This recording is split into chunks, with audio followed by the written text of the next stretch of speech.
Well, that didn't last long now, did it?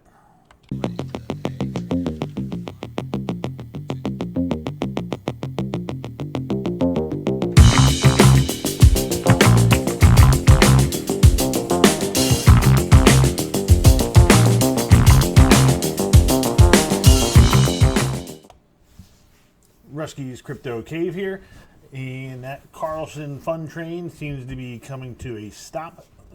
It is down probably about 60-70% or so from its peak here at about, what, 25 cents or so?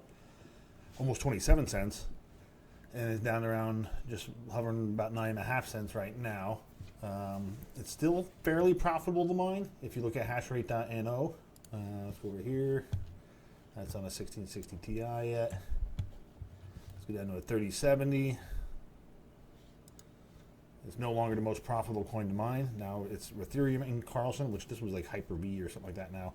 Game Pass, Paprika Coin, Nexa, Mirai, Conflux and Radiant, Cortex, Nexapow, Ethereum and Lithium, Chlor, Neoxa, Ergo, and Radiant are all more profitable to mine on a 3070 right now than is Carlson. The only nice thing with Carlson is it's still a low power use algorithm, so it doesn't use a whole lot of power. So if somebody's got expensive power, it may still be a good option, whereas all the Kapow coins are pretty power intensive, and you gotta use more electricity, and it's going to cost you more money. So, but the point of this video though is give an update, because I was mining Carlson pretty much all last week. Let's go back to Trade Ogre. I started sometime Monday evening around 4 or 5 o'clock or so. I threw one rig on there, and it was probably this is on UTC time, so that's 2400. It's roughly about 8 p.m. Eastern, so probably somewhere in this time is when I started mining it. And I started off with one rig. Just wanted to make sure the payouts worked to the exchange, and then once I confirmed that, that's when I started adding more rigs, and kept on adding more throughout the week, and then wrote it all the way up. I did create a little spreadsheet just to see as far as if it was beneficial, because remember from my previous videos where I talked about on Neoxa, I would earn roughly about 10,000 Neoxa every few days. So that was 5. I changed the payout just to get to clear out the earnings in the pool. But here's on the 4th, 10,000, the 1st, 10,000, the 28th, 10,000, 25th, 10,000. So it's basically around pretty much right around the 3-day mark. I was getting Neoxa. And today is December 11th. So it's just about a week from last Monday to 4th that I've been mining it. So in that 1 week's time, probably should have earned roughly 35,000 ish Neoxa. So let's go see what I earned. So sorry it's a little bright, but I did some dark here in the middle just to kind of ease things up a bit. But this is all the Neoxa that I earned, basically by swapping Carlson out for Neoxa. Total of 59,412.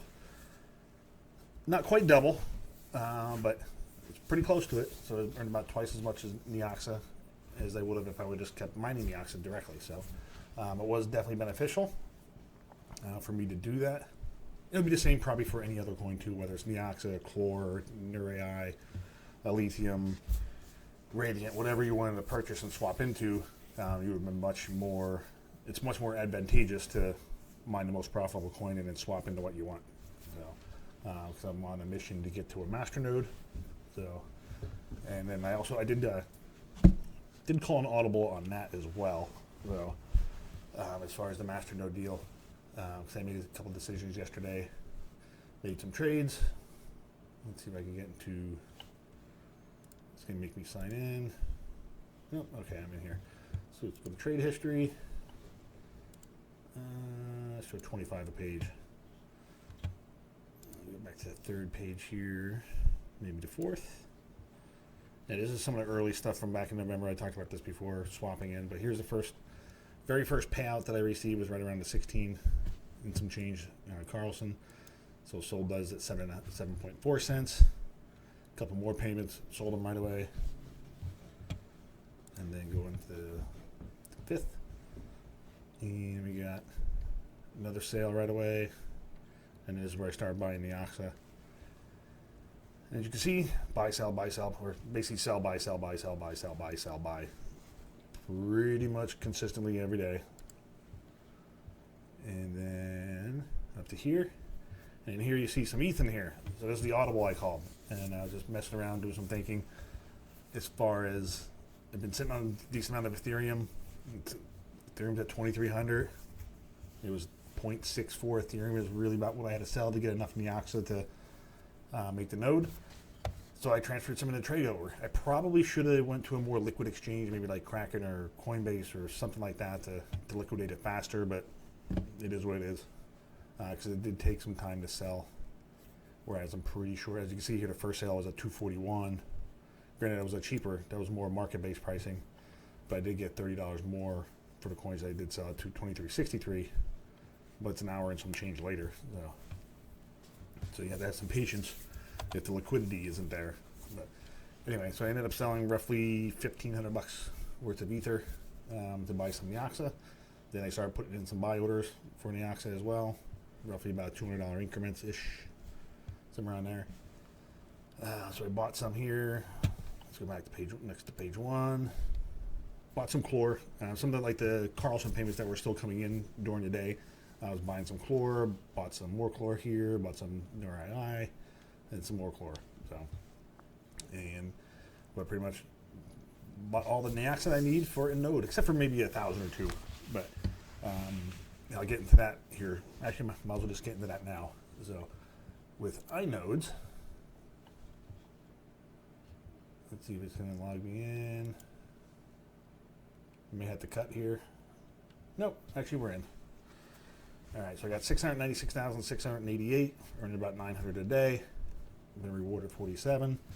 So in my wallet, I probably have about 301, 302-ish as far as the amount of coins I have, as far as Neoxa goes.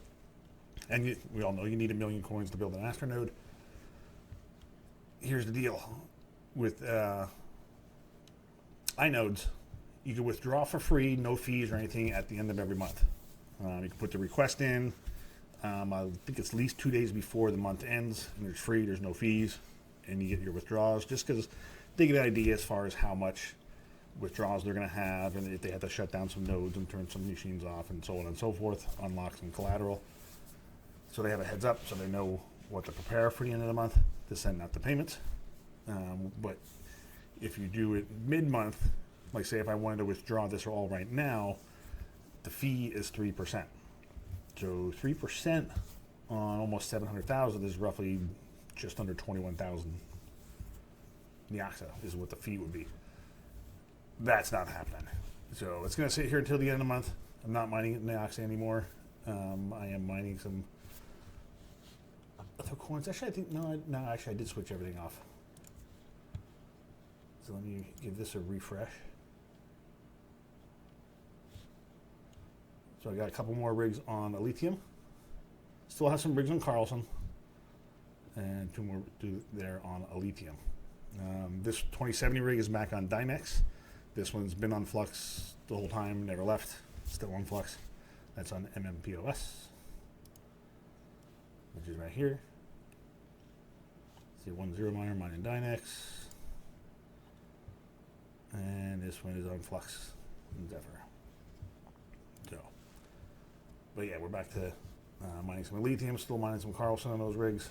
I'm going to mess around with the 3060 Ti, see which is going to be the most profitable coin to mine there. But I do have pretty much decided on the strategy going forward with my increased electric rate, that I am going to be pretty much mining low power algorithms, like Lithium, Radiant, Carlson if it's still profitable. What else we got out there? Ironfish.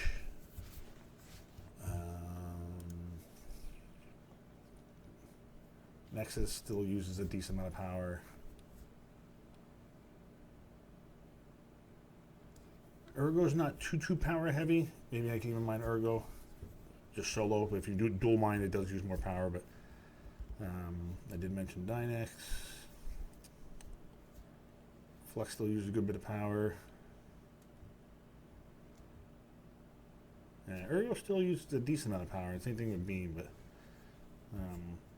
Ironfish is not too profitable. Neither is Radiant down here either, but with BCB, whatever the lowest power algorithm that is the most profitable to mine is probably what I'll be doing. And the game plan would be to just probably not going to be mining any more Neoxa just because I have the number that I need. I'm a little bit short, but by the end of this month, I'm going to be a couple grand over just because of the amount I'm earning in iNodes. So I had that. So I will start maybe swapping into more lithium, more Dynex, more Core AI, Nor AI, and maybe some of these smaller lottery ticket coins, basically on Trade Ogre.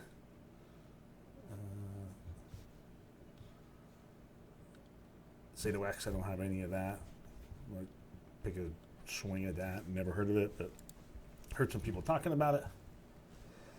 Don't have any Nexa. I had to pick some of that up. Don't have any block hacks. I'm going to wait for like a down day where like coins are going down and losing value. Than traditionally in like stocks and stuff like that, regular investments, I've had better luck over the long term if I'd be buying on days that the market's going down and sell on days that the market's going up. Buy low, sell high. Easier said than done, but for long, I usually don't try to time it that well. My trades are usually longer term stuff, so dollar cost average on the days that are down, and then get out when I feel the time is right. So, but that's the strategy going forward, just because my power rate is going to be probably in a 12 cent per kilowatt range, 10 to 12 in that ballpark. I'm still ironing that out, trying to get that finalized. Hopefully I can get that finished up by Wednesday, because today is Monday, December 11th. So hopefully I can get that finished, done with for at least 30 days, because it's possible it might only be for a month. And I may have to do this all over again. But hey, it is what it is, just to get the lowest power rate. But all in all, whoops, that's not what I do. Might as well pop in here to see what the network hash rate is. We're at 650, so that's dropped 50 terahash or so.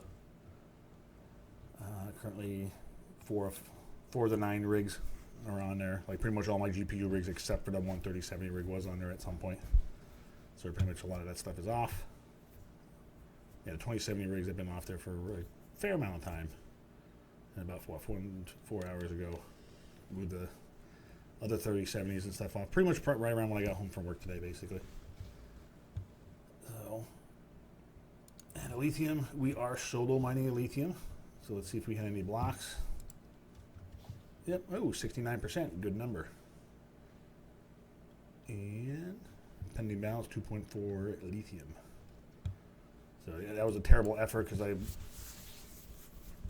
was solo mining before, and then just turned it back on, so that effort is awful. Currently each of the rigs, 36, 35, 28, and 25. So individual rigs status, they're not that bad yet, so. So I'm currently mining with basically pretty much 44 gigahash, it looks like. Yeah, about 45 gigahash is what my hash rate is. 3060 Ti's might move over there as well. Not 100% sure. I'm going to just mess around and do some research on that, but this video is pretty much not really about that, but just basically about the whole Carlson train and that coming to an end. Will it come back? Who knows? Pretty much today was a down day for crypto overall. Actually, looks like it's creeping back towards 10 cents. So, you never know. It may come back, may not. Who really knows? So, but it was fun while it lasted. I accomplished what I wanted to accomplish by mining more Neoxa during that time, because then I didn't have to sell as much Ethereum to gain the rest of the Neoxa. So I have the coins I need now for the masternode. Now I just need to get the balance out of iNodes, which to not pay a fee, I'm going to wait to the end of the month. So, because I'm not paying 21,000 Neoxa to get it out sooner. Even though if I pull it out, no, because I won't be earning that just because I'd be pulling it out. So, I was going to say, hey, there's about 21 days left in the month. I'll earn about 1,000 a day, but I might as well just be patient and wait to the end to pull it out. So, if you do have your coins in iNode, that's a point to keep to remember that if you want to pull it out early than the end of the month, there is a 3% fee. If you just wait to the end of the month, it's free. So that is the game plan for me. And then beginning of next year, I will be building and starting up my Neoxa masternode. So I'll get that up and running. Didn't figure out where I'm going to host it yet. I've seen your friend Andy and hobbyists post about node orbits. Pricing looks pretty cheap. I think it's Petunia is who Voscoin uses. So I'm going to just check the different options out and see what I think, go from there, and make a decision as far as where I'm going to host it at. So it won't be self-hosted. I'm not going to run it at home. Although I probably do have the hardware to do it. Just I'd rather just pay a couple bucks a month just for reliable uptime, because the nodes are cheap to host, like $5-6. So it's definitely worth it just to host. Basically, one node payment covers it for the month. So that's the game plan. So until next video, we'll catch you later. Oh, and by the way, KS2 came in.